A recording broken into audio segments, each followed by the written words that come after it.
What I love about soccer is the energy, pushing up the field and running up and down the field and just shooting. Shooting's one of my favorite parts, alongside dribbling and passing the ball. And I hope to be one of the world's best players someday and play for Sporting, and I hope to have a bright future.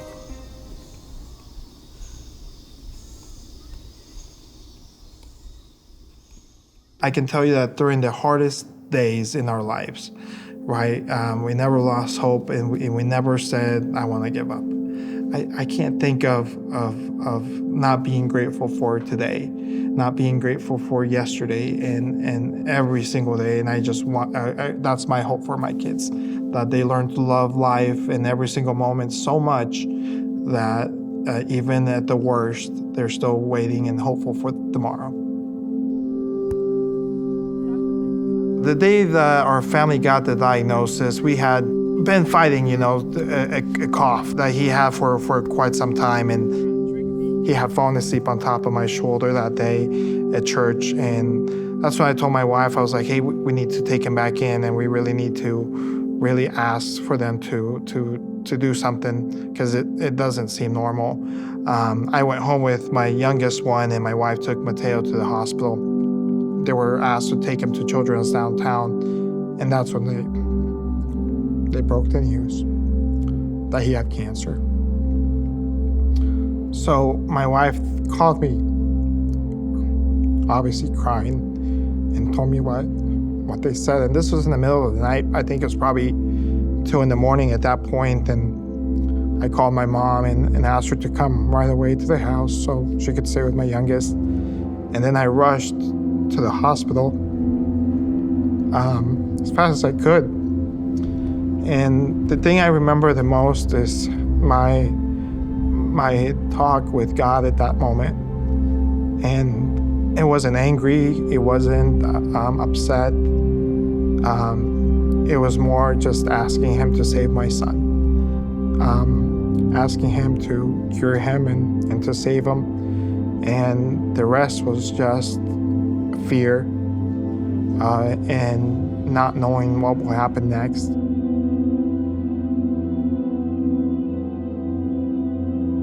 He was a kid, right? He was 6 years old, and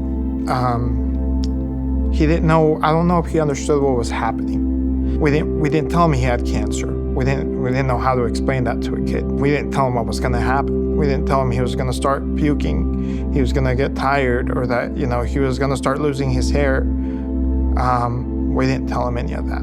I remember my dad rocking me on the chair to be able to let me fall asleep, or helping me focus on not being in the hospital and trying to be back home, but we weren't actually in the house, so we tried to make it as much as we felt at home.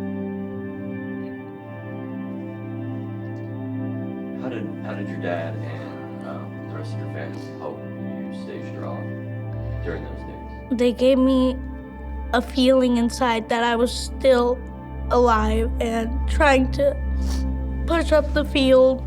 It's kind of like a soccer game when you're on defense, you're trying to push all the way up and score a goal. And it was really hard because I was not at home. It felt like home a little bit, but it wasn't 100% like home. What he was doing is he was trying to hold on to being a kid, so he would get sick in the bag, and then he would go back to playing. And I'd be like, hey, do you want to come lay down? Do you want to rest? He's like, no, let's go back to playing. So to get through his long hospital stays and appointments and ER visits, he played Nintendo. And on the Nintendo, he would play the FIFA game. Sporting was my favorite team and still is. My favorite player of all time was Roger Espinoza. He really inspired me because I love the number 15 because I was born in 2015, so it reminds me of my birthday, and it helped me out a lot. So when sporting reached out, we didn't know what to expect, right? We didn't know what it was like or what it meant. And we just knew it was like, man, sporting is somebody that lives on his Nintendo right now. And this is something that's becoming a reality.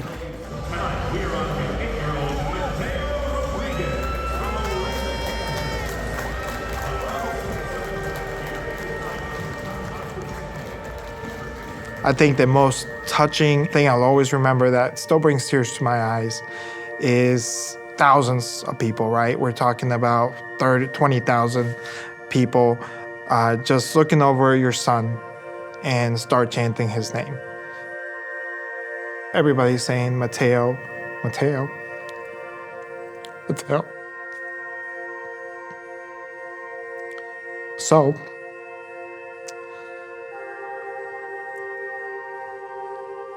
these are strangers. They're there to watch a game. And they're part of a moment. They're part of a team that gave my son the attention to know that all these people are fighting along with him, along with all these kids that sit up there, and to let their families know that they're not alone. That was huge. Our day, for Matteo's day, came and ended 2 years ago, right? When he had his day here at Sporting Park, and that was enough. He met the players, he met the coaches, but it never ended.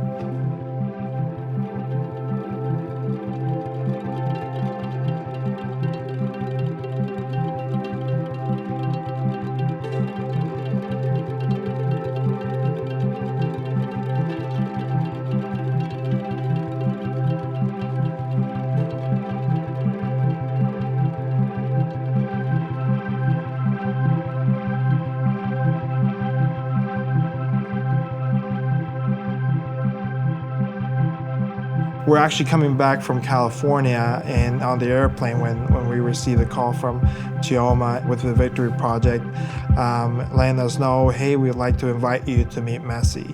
And I told him, I was like, Matteo, you're gonna meet Messi? And he was like, what? I've dreamed of meeting this player. I was so close to meeting him once during my Make-A-Wish, and now it actually came true. I was like, oh my gosh, it's actually Messi, I can't believe it. And I was just so happy.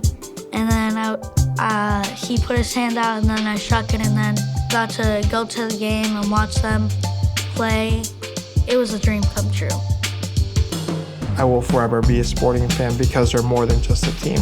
What they are is an organization that's doing what I'm trying to teach my kids, that I want to live by, is caring for others, complete strangers, and they live it. They truly live a compassionate, loving people, loving kids, and I could not be more grateful for what they've done. It feels great to be back on the pitch, and I hope that I can inspire others and take care of others. You made a bright light in my darkest days, and I want to thank you so much.